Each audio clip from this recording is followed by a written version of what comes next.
faire un deuxième message sur le sujet que j'avais apporté il y a quelques semaines. Fini l'ennui spirituel. Qui c'est qui a le goût de s'ennuyer, d'avoir une vie plate? Hein? On peut revenir à la photo. Je ne sais pas s'il y en a qui ont des ados. Vous savez, dans le cœur de l'enfant, il y a la joie, l'excitation, la soif de découvrir. Et tout d'un coup vient l'adolescence où arrive une nouvelle facette de personnalité qui s'appelle l'ennui. Et dans chaque génération, il y a des mots pour décrire ça. Ah, c'est veg, c'est plate, je débuzz. Il n'y a rien à faire. Et l'être humain n'a pas été créé pour ça, c'est sûr. C'est certain, franchement. Dieu aurait fait une erreur s'il nous avait créés pour une vie comme ça. Et l'être humain étant un être spirituel, nous sommes créés pour une vie spirituelle trépidante, une vie d'aventure, une vie intense, une vie merveilleuse, une vie pleine de vie, quoi. Est-ce qu'il y en a qui ça leur est déjà arrivé d'avoir une vie spirituelle qui ressemblait à ça? Ah, ça ne me tente pas de lire ma Bible. Je lis ma Bible, puis ça ne me dit rien. Prier, à quoi ça sert de prier? Y en a-t-il qui se sont déjà dit ça?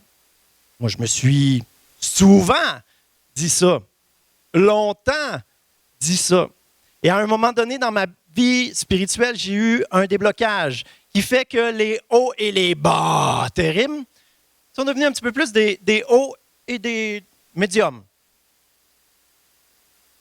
Ah oui, il y a toujours des hauts et des bas, il y a des épreuves, il y a des difficultés, il y a toutes sortes de saisons dans la vie chrétienne et des fois on est plus motivé que d'autres, c'est normal, sinon on mourrait d'une crise cardiaque à 45 ans. Donc les émotions, les hormones ne sont pas toujours dans le piton, on n'est pas toujours passionné. Ah oui, ce soir je vais prendre un temps de 2 heures dévotionnel seul avec Dieu. Non, on n'est pas toujours comme ça. La soif spirituelle n'est pas toujours autant là. La plupart des chrétiens, c'est ce que j'ai vécu pendant longtemps, c'est des hauts et des bas de motivation à coup de résolution, comme les résolutions de l'année. Ça dure le temps que ça dure. Et pareil, dans la vie spirituelle, on se dit « Ah, j'essaie de me motiver à lire ma Bible, là. » Puis ça dure un temps. J'essaie de me discipliner à prier, là.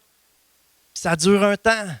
Et la vie chrétienne, elle ressemble souvent à ça, des hauts et des bas, de motivation, de discipline et de plus en plus bas, de plus en plus décourageant, de plus en plus « Ah, finalement, écoute, je vais me contenter d'une vie équilibrée. » Il ne faut toujours bien pas avoir une vie ennuyeuse comme ça. Puis je me rends compte qu'avec ma vie spirituelle, ça en vient à ça pas mal. Mais j'aimerais qu'on puisse déclarer ce matin, c'est fini l'ennui total spirituel dans ma vie. C'est fini la mort spirituelle dans ma vie. Est-ce que vous êtes capable de déclarer ça dans votre cœur? On va commencer en priant. Merci Seigneur pour ta grâce, pour ta miséricorde envers nous, parce que c'est vrai qu'on est misérable des fois, Seigneur. Chacun d'entre nous, on le reconnaît, oh Dieu. Mais tu es là, fidèle, toujours les bras ouverts, puis même si on a eu des hauts et des bas, même si peut-être certains sont dans un bas épouvantable et ils se disent ça ne vaut pas la peine, toi, tes bras sont encore ouverts. Toi, tu as encore une vie abondante pour nous. Toi, tu veux encore qu'on se réveille, qu'on découvre une belle vie lumineuse, une vie d'aventure, une vie qui vaut la peine d'être vécue, une vie avec toi, une vie d'aventure, à progresser, à grandir. Et Seigneur, on veut croire ce matin on va entrer dans une vie où les bas ne seront plus aussi bas. On va entrer dans une vie où ça va prendre sens, où ça va se solidifier. Dans le nom de Jésus, Amen. J'espère qu'il y en a qui l'ont déclaré avec moi ce matin. Est-ce que vous êtes là? Amen. All right, on est là. Alors, on commence. Ce qui m'a fait débloquer dans ces hauts et ces bas, c'est qu'un jour, je me suis retrouvé dans un bas. Et à chaque fois, on se remet en question. C'est-tu normal? Comment ça? Et dans un de ces bas, au lieu de me dire « Ah ouais, Jean-Marc, comment? Discipline-toi là, à lire ta Bible, à prier. Tu sais que c'est bon pour toi. Tu sais que ça vaut la peine. » Non, je ne me suis pas dit ça. À la place, je me suis dit Écoute, que tu le files ou que tu le files pas, hein, que tu le sentes ou que tu le sentes pas, que tu aies une passion ou pas, que tu ne sentes pas la présence de Dieu ou pas, pourquoi pas, demain, tu n'essayerais pas de vivre ta journée avec Jésus? Essayez tout simplement de vivre pour lui. Essayez de le représenter. Essayez d'aimer les gens en toute simplicité. Je ne sentais pas pantoute, le feeling n'était pas là. Je ne me disais pas, « Oh oui, c'est vrai, je suis tellement rempli de la présence de Dieu que je vais aller servir Jésus, mon roi, et faire une différence dans ce monde. » Pantoute. Je me suis juste dit, pourquoi pas j'essayerais pas? Pourquoi pas donner une chance à Dieu? Pourquoi pas essayer autre chose? À un moment donné, les hauts et les bas, ça fera. Si on n'essaye jamais autre chose, ça ne changera rien. Et qu'est-ce qui est arrivé? C'est que, justement, le lendemain, hein, avec aucune passion, aucun feeling, je me suis mis à vouloir tout simplement aimer les gens autour de moi, essayer de les regarder comme Dieu les regarde. Puis des fois, c'est tout simple. Hein? Quelqu'un sur la route te fait une manœuvre que tu trouves désagréable et soit tu laisses aller tes émotions ou soit tu pries pour la personne. Hein? Et là, de toutes sortes de façons, à la pause, au travail, tu rentres dans la salle des employés, soit tu te mets à manger ou soit tu t'intéresses un petit peu aux gens autour de toi. Tu vois que l'atmosphère n'est pas belle au travail. Soit tu dis, ça va être une journée plate, ou soit tu arrives et t'encourages un petit peu à gauche et à droite, tu gardes ton sourire. Faire une différence tout simplement là où on se trouve, qu'on le file ou pas, qu'on ait été discipliné spirituellement ou pas. Ce que j'ai réalisé à ce moment-là, c'est que c'est bien beau essayer de se discipliner spirituellement, essayer de prier, essayer de lire notre Bible. Mais écoutez bien ça. L'œuvre de Dieu en nous et les œuvres travaillent ensemble. Donc, bien souvent, ce n'est pas de se discipliner à laisser Dieu travailler en nous par la lecture de la parole, par la prière. Là, à un moment donné, c'est ça, là, tu plafonnes. Et ce que tu as besoin, c'est de t'activer. L'œuvre de Dieu en nous, c'est la priorité, c'est l'essentiel. Mais l'œuvre de Dieu à travers nous est essentielle aussi. Disons que ça, c'est l'essentiel, mais que l'autre est nécessaire. L'œuvre de Dieu en nous est l'essentiel, mais agir, servir le Seigneur, s'activer, c'est nécessaire. C'est ce qui est écrit dans Jacques chapitre 2, verset 22. Ça parle d'Abraham, qu'on appelle le père de la foi. Et ça dit, sa foi et ses actes agissaient ensemble. Sa foi est parvenue à la perfection en raison de ses actes. Les actes qui accompagnaient la foi. La foi n'est pas juste un sentiment intérieur de confiance en Dieu. La foi, c'est un certain courage, une certitude que Dieu va agir, que je le sente ou pas. Ça ne dépend pas de nos émotions. La foi, ce n'est pas juste une confiance et un courage pour avancer. Oui, il y a ça. Oui, on peut y ça dans la foi. Amen. Le Saint-Esprit est une puissance pour agir. L'Esprit du ressuscité veut donner vie. La foi, c'est ça, c'est de croire en Dieu.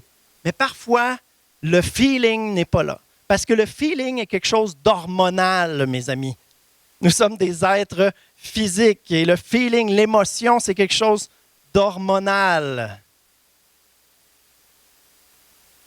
Ce qu'on a besoin, c'est notre esprit qui dit à notre âme et à notre intelligence, « Active-toi, petit gars. » Vous comprenez? Nos émotions, ça c'est dans notre âme, l'aspect émotionnel. Nos pensées nous disent « je ne me mettrai pas à servir Dieu, franchement, je ne suis même pas capable de prier et de lire ma Bible. » Notre intelligence dit ça, notre âme dit ça, mais notre esprit peut dire, peu importe comment je me sens, peu importe les pensées que j'ai dans ma tête, moi je suis un homme, une femme de foi, je sais que le Saint-Esprit est là et je sais que la foi et les œuvres travaillent ensemble. Donc c'est peut-être, et pour ne pas dire probablement pas, de me motiver à lire ma Bible et de prier qui va me faire débloquer. Les deux travaillent ensemble. Alors, on va développer ça ce matin. La vie chrétienne, la vraie vie chrétienne est d'abord intérieure, c'est vrai. La foi, hein, c'est en croyant du cœur qu'on est sauvé. Et c'est l'essentiel, c'est le point de départ d'être sauvé. C'est la chose la plus importante, assurément. Regardons dans le tableau suivant, on voit ces deux aspects-là. À gauche, on voit l'œuvre de Dieu en nous. Hein? Le salut par la foi. Dans notre cœur, on a cru. Dans notre cœur, dans la prière, on décide de laisser le Saint-Esprit agir en nous. Adresser ce qui est brisé en nous pour restaurer. Adresser ce qui est malade en nous, les blessures, pour redonner une santé du cœur, une santé intérieure.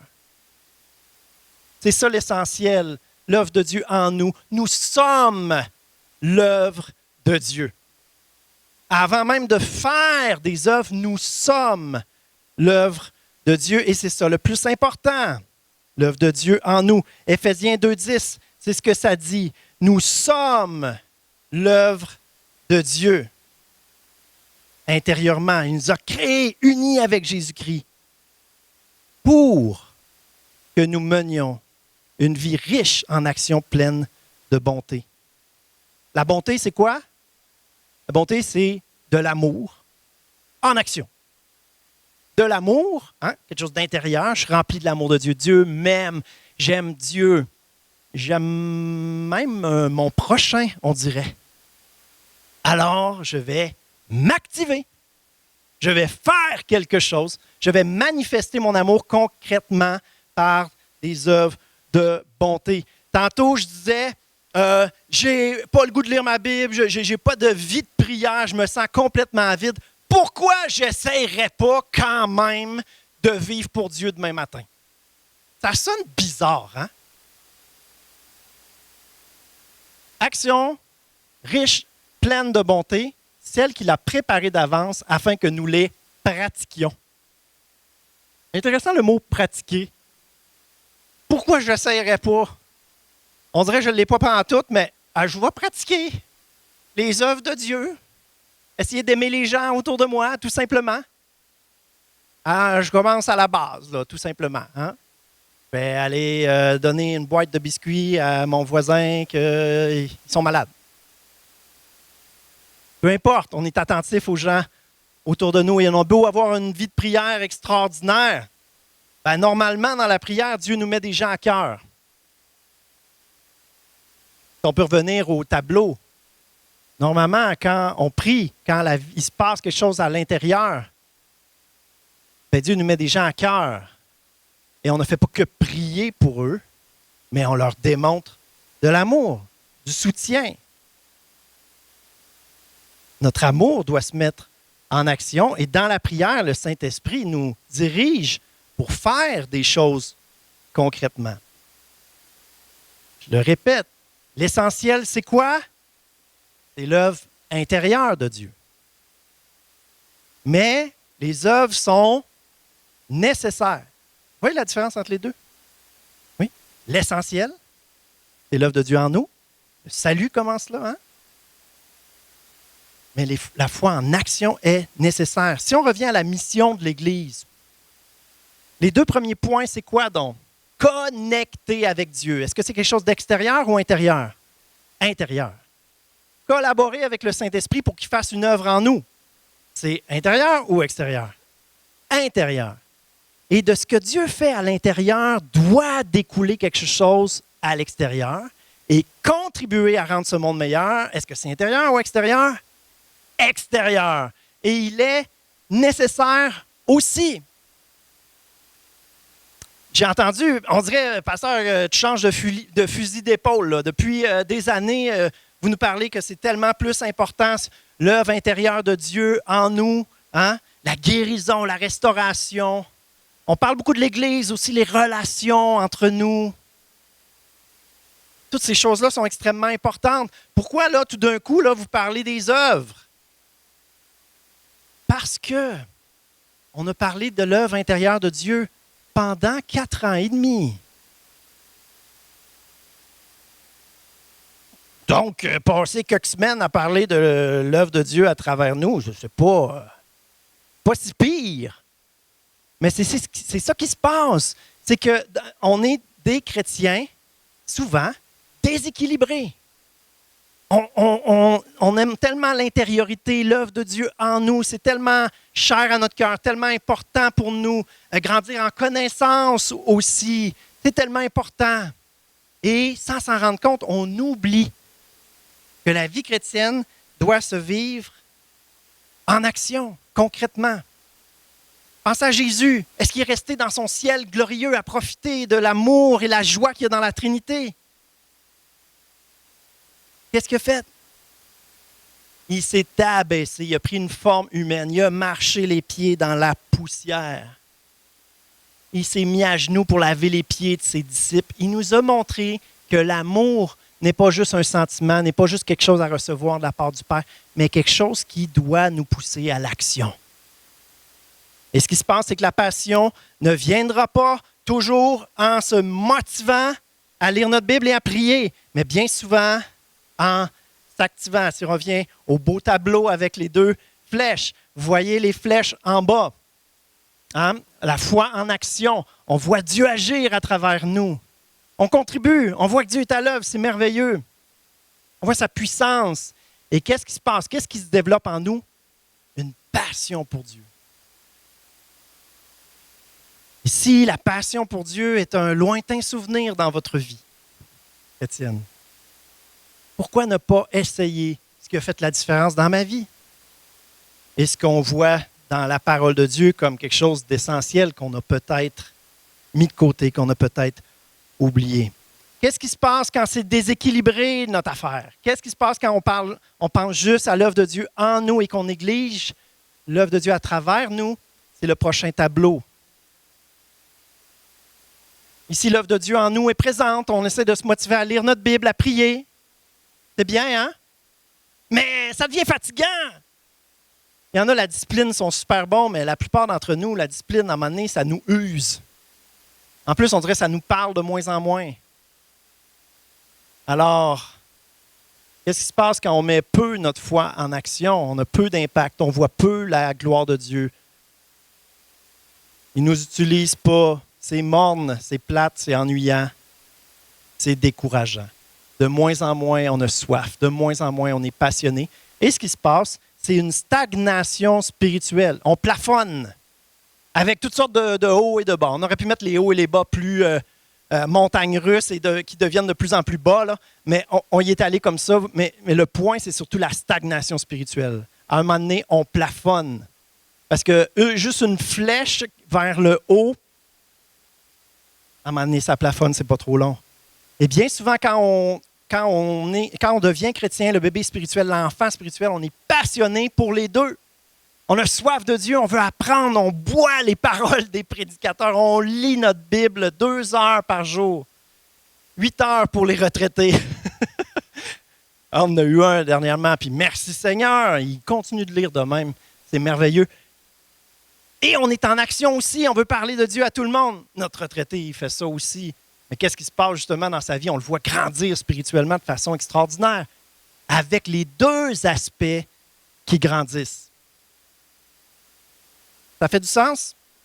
Il y en a pour qui c'est tellement... C'est d'une simplicité incroyable ce que je dis. Ceux qui sont naturellement portés vers l'action. Des fois, il y a des gens, on les appelle du monde de projet. Hein? Des gens de projet. Souvent, c'est des gens qui vont se mettre en action, qui vont peut-être même négliger l'œuvre de Dieu en nous. Il y en a pour qui c'est naturel, mais il faut se rappeler qu'on a 2 options aussi. Il y a 2 royaumes différents pour lesquels on peut vivre. 2 royaumes pour lesquels on peut vivre. Et si on pense à la vie de tous les jours, une force extraordinaire. Moi, ça fait 4 ans et demi que je suis en Beauce. J'ai connu différentes régions du Québec. J'ai connu un bout, l'Afrique francophone pendant 3 mois, la Thaïlande pendant 5 mois. Je me suis toujours intéressé à la différence culturelle un peu partout. Et chaque culture a ses forces. Et en Beauce, on est reconnu partout au Québec pour ça, pour notre entrepreneuriat. Les gens noirs, on se faisait regarder de haut par les gens de Québec, mais ils leur ont prouvé qu'ils étaient capables, pas à peu près. Il y a des industries internationales ici, des multinationales. qui ont une renommée partout. La Beauce, c'est spectaculaire, c'est extraordinaire, c'est merveilleux. Quasiment tout le monde a une business ou une terre qui met à profit d'une façon ou d'une autre, en plus de travailler 40-50 heures, bien sûr.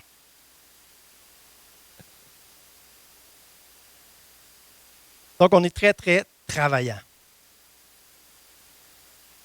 Comment on appelle ça quelqu'un qui fait rien, quelqu'un qui n'a pas d'ambition, quelqu'un qui se traîne les pieds? Oisif, veg, paresseux. Alors, on parle de réalisation de projets, d'accomplir des choses, faire de l'argent. Et là, les gens nous admirent dans notre culture ici, un peu partout au Québec. Hein? C'est pas juste, on n'est pas un monde complètement à part, mais on se démarque, disons. Et quand on se démarque, bien souvent, le côté inverse, on a de la misère à sentir ça. Quelqu'un de paresseux, hein, on a de la misère avec ça. C'est vrai? Pas capable de sentir cette faiblesse-là. Quasiment le pire péché qu'il pourrait y avoir. Et là, on parle de travail hein, sur le plan terrestre. On parle d'ambition, de réalisation de projets. On parle de faire une différence dans le monde du travail. Mais il y a deux royaumes. Il y a le royaume terrestre et le royaume des cieux. Et si on n'a pas d'ambition, si on n'a pas à cœur, si on ne voit pas comme une priorité de faire une différence au niveau du royaume, contribuer à rendre ce monde meilleur, de collaborer avec l'Église, avec le Saint-Esprit pour qu'ensemble on ait un impact. Si ça ne nous tient pas à cœur, si on n'est pas là, si on donne des miettes à contribuer à ça, si on traîne les pieds même et que ça ralentit quasiment les autres, comment on appelle ça quelqu'un qui traîne des pieds, qui ne fait pas grand-chose? Un paresseux. Alors là, il y a un silence de mort ici dans cette salle.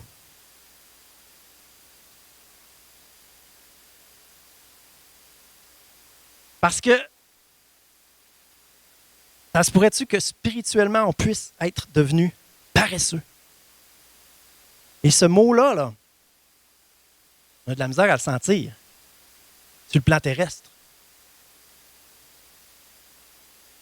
Et là, ben, si ça nous concerne, sur le plan spirituel, on pogne un 2 minutes, comme on dit. On va voir, juste vite de même, là, qu'est-ce que la Bible en dit là, de cette faiblesse-là. Proverbe 6, versets 6 à 11. Va vers la fourmi paresseux, observe son comportement et devient sage. Elle n'a ni chef, ni inspecteur, ni supérieur. Hein, comme le chrétien, la fourmi est libre. Elle n'a personne pour la surveiller, personne pour la fouetter. Et effectivement, le Saint-Esprit n'est pas un fouetteux. Il veut que ça vienne de nous. En été, elle prépare sa nourriture. Pendant la moisson, elle récolte de quoi manger. Paresseux, jusqu'à quand resteras-tu couché? Quand te lèveras-tu de ton sommeil? Ça, c'est l'état spirituel de celui qui est inactif. Il est dans une torpeur, dans un endormissement. Il s'ennuyait, puis il végète sur le divan. Tu veux somnoler un peu, te reposer encore, juste croiser les mains pour dormir. Voilà que la pauvreté te surprend comme un rôdeur et la misère comme un homme armé. On va mépriser quelqu'un qui est pauvre, qui est dans la misère et qu'on voit qu'il n'est pas travaillant. Allez, bats-toi le derrière, trousse-toi les manches, va travailler. Puis, quand la personne a les capacités, on a raison, c'est vraiment un défaut d'être paresseux. Mais on parle de paresse spirituelle ici. Et la pauvreté spirituelle, la misère spirituelle, une lourdeur, une platitude, un ennui spirituel. Est-ce que ça ne ressemble pas à ça, justement? La pauvreté, la misère. J'ai déjà trouvé ça misérable, difficile, pénible. M'intéresser à Dieu, vouloir le connaître plus.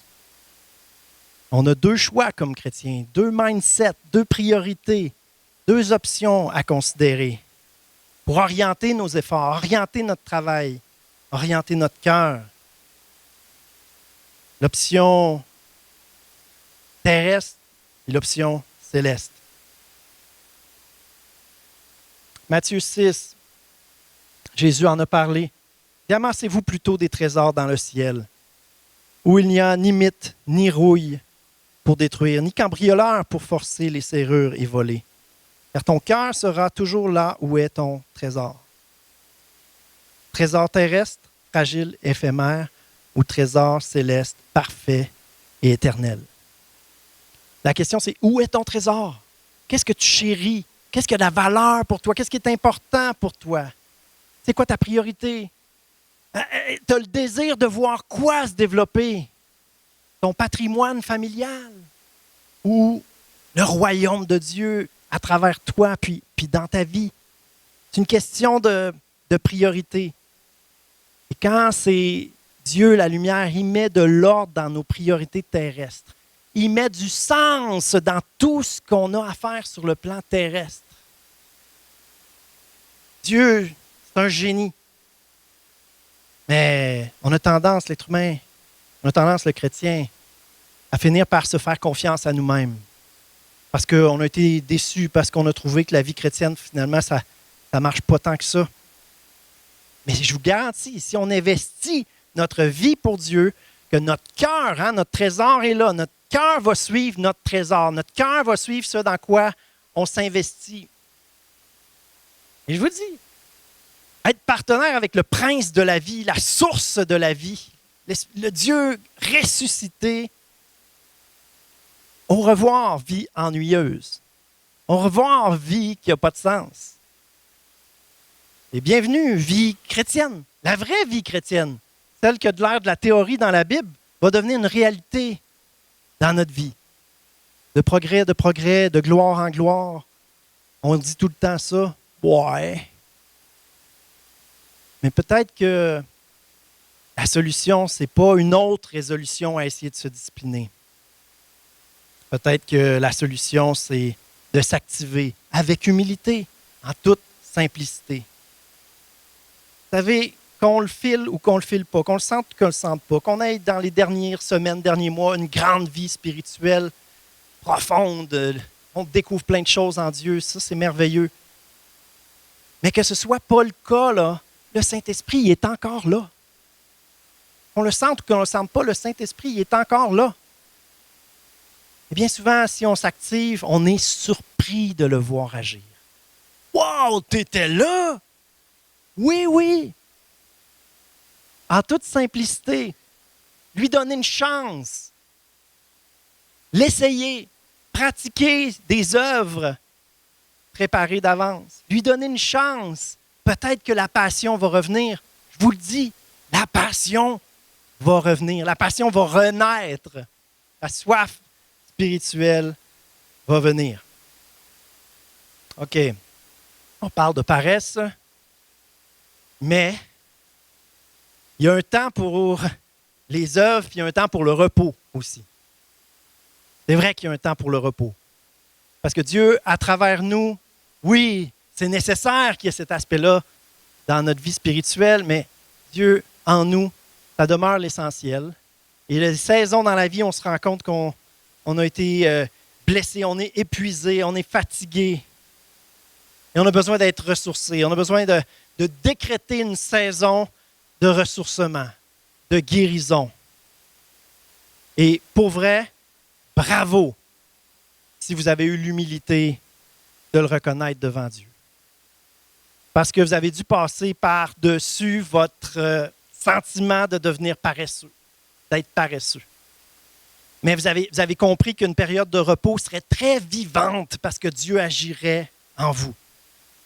Alors, ce que vous avez fait, vous êtes entré à l'infirmerie du Saint-Esprit. Et il est fidèle pour agir. Alors, vous le voyez tout de suite vous donner une paix. Vous le voyez tout de suite adresser des choses. Et là, parfois, c'est difficile, c'est pénible, c'est intense, ça fait mal. Mais vous savez qu'il y a de la vie à travers ça. Il y a des choses qui meurent, mais il y a des résurrections qui suivent.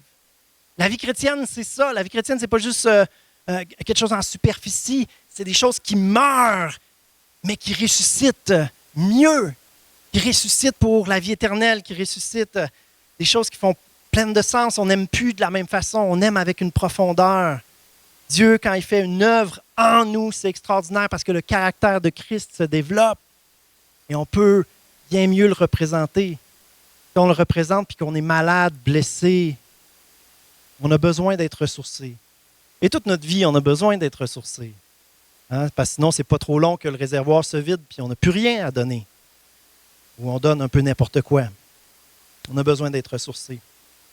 Et j'en ai eu une saison dans ma vie quand je me suis consacré au Seigneur. On s'est retrouvés dans une église. De toute façon, j'étais à l'université. Mes parents, c'était mon lift pour aller à l'église. Puis, j'étais démoli. Là. Je venais de frapper un mur dans ma vie. J'étais en dépression, littéralement, physiquement, j'étais en dépression. Je réalisais que ma façon de vivre ma vie spirituelle depuis mon enfance, justement, avec ces petits coups de motivation qui ne duraient pas longtemps, cette vie spirituelle superficielle, je venais de frapper un mur et je m'effondrais complètement.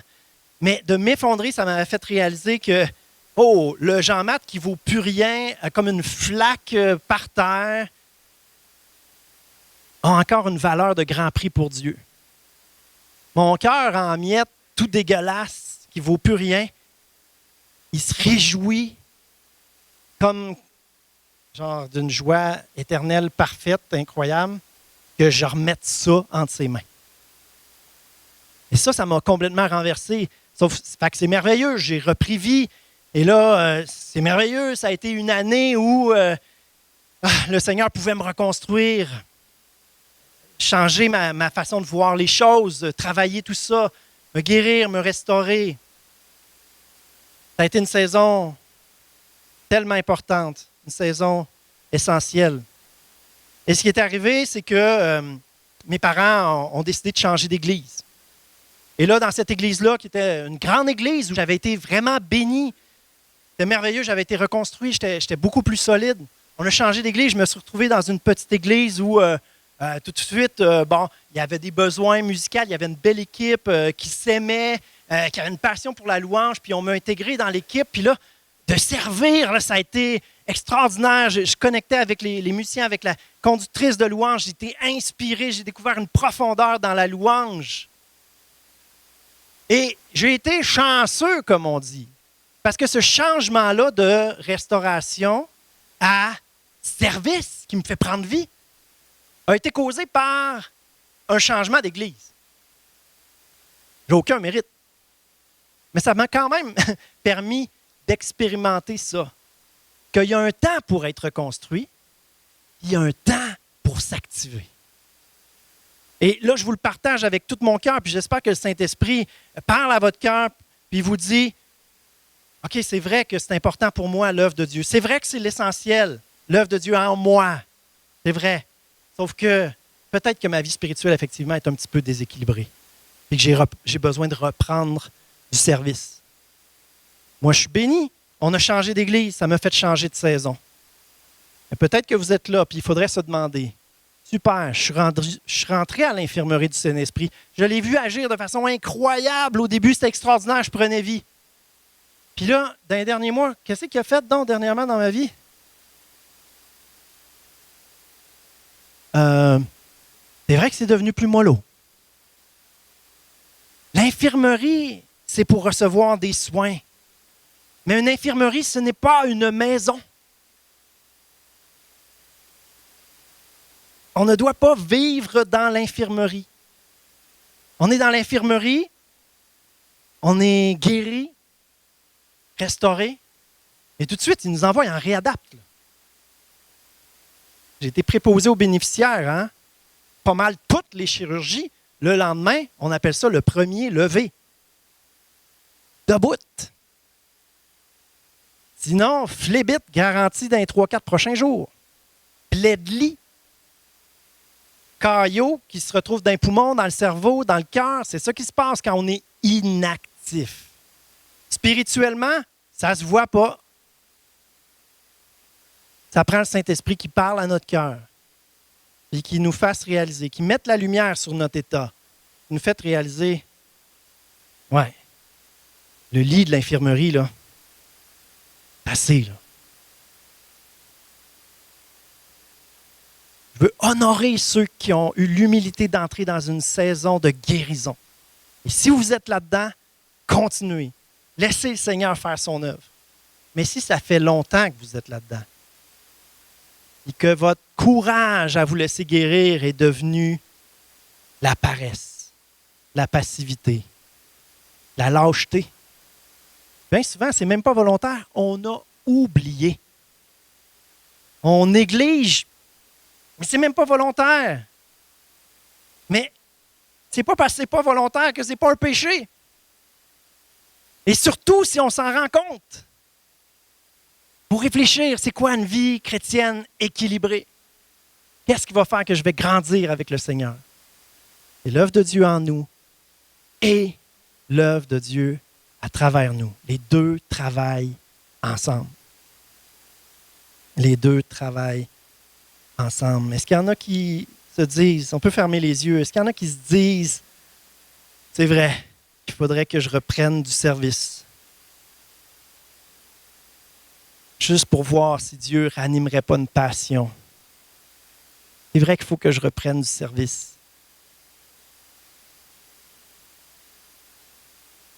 Ça peut être tellement un déblocage extraordinaire dans votre vie. Reprendre du service, la passion qui renaît, la soif qui renaît, votre désir de revenir à Dieu, le voir mettre des priorités dans votre vie, modifier votre vie, ajuster votre vie, équilibrer votre vie pour que vous puissiez le servir encore plus librement. Et le cycle continue de passion, de croissance intérieure, de service à l'œuvre de Dieu. C'est un cycle de vie, un cycle de progrès en progrès, de gloire en gloire, de croissance spirituelle, merveilleuse, glorieuse. Ça demande ce pas de foi, que je le file ou pas, que je le sente ou pas, que je sois fier de ma discipline spirituelle des dernières semaines, des derniers mois, des dernières années ou pas. Je vais décider ce matin de donner une chance à Dieu. Je vais décider ce matin d'essayer ça, une vie spirituelle équilibrée, où la foi et les œuvres vont travailler ensemble. C'est fini l'ennui spirituel, c'est fini ce cycle plate d'automotivation suivi de bas spirituel. Je vais me mettre en marche à nouveau avec Jésus, en toute simplicité, en toute humilité. Alléluia. Je veux qu'on prenne un temps dans la prière. Un temps dans la prière. Jésus a dit, l'esprit est bien disposé, mais la chair est faible. Et bien souvent, quand on a justement une bonne idée, de même une résolution, un éclaircissement dans notre pensée, on a compris, on a découvert, on a réalisé quelque chose de nouveau. C'est quelque chose de spirituel. Et si on ne l'affirme pas devant Dieu, si on ne s'engage pas devant Dieu, comme on dit, le naturel revient au galop. L'esprit est bien disposé en ce moment. Super. Rappelez-vous que la chair est faible et que si on ne s'engage pas devant Dieu,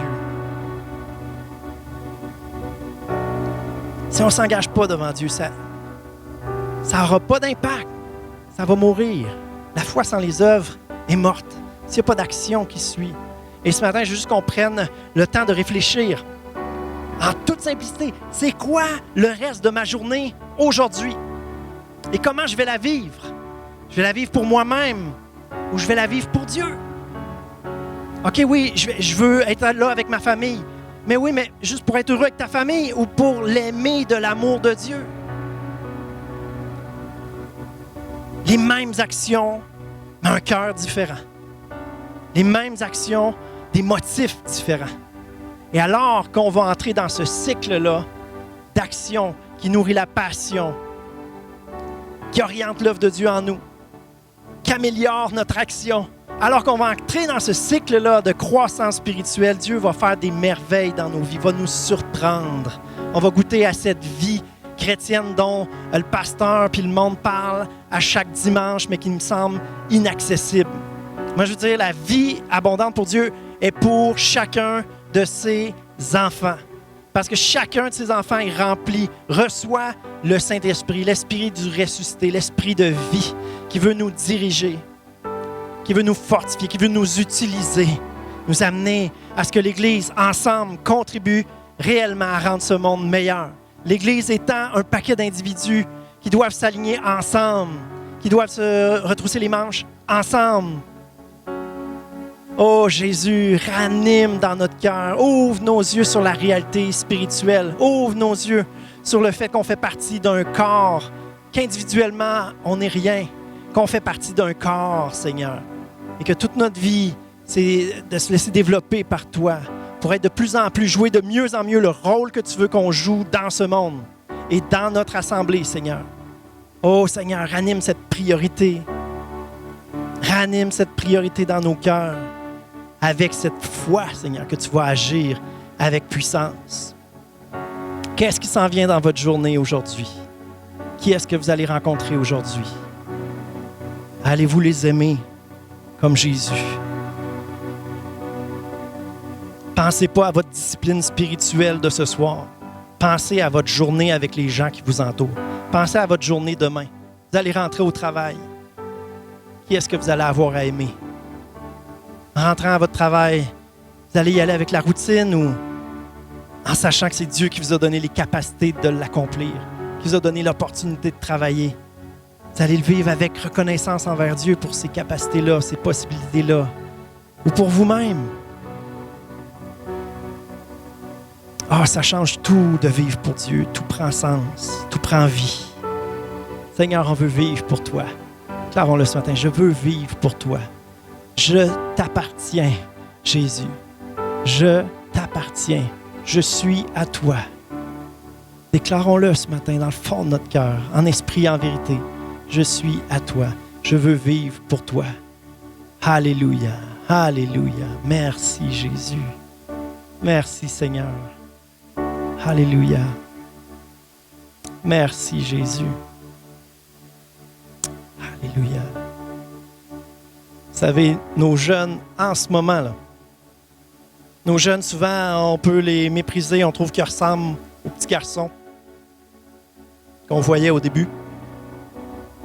Mais nos jeunes, actuellement, sont au centre d'hébergement, au centre de Saint-Honoré, là, au foyer de personnes âgées, en train de donner de l'amour. Et qui sait si le fait d'aimer ces gens-là en toute simplicité ne va pas les faire réaliser que Jésus y agit à travers eux. Que Jésus y est là par son esprit puis il fait une différence. Puis que c'est merveilleux de contribuer à son œuvre alors qu'on collabore avec lui, pas seulement pour une œuvre intérieure, mais pour agir en son nom, pour aimer les gens en toute simplicité. Ça touche tellement mon cœur, ça me bénit. Ce matin, ils ne sont pas en train d'ouvrir la Bible en bas pour apprendre dans les Écritures. C'est très important de faire ça. Ils n'ont pas un enseignement sur la prière. Quoique, ils ont prié avant d'y aller. Puis là, ils sont avec les personnes âgées, puis qui sait ce qui va se passer? Ah, le Seigneur est bon. Alléluia. Je termine avec une prière. Merci, Seigneur, de faire de nous une église à travers laquelle tu vas faire une différence. Seigneur, que chacun de nous, on puisse embarquer dans une vie à contribuer à rendre ce monde meilleur pour toi, par toi.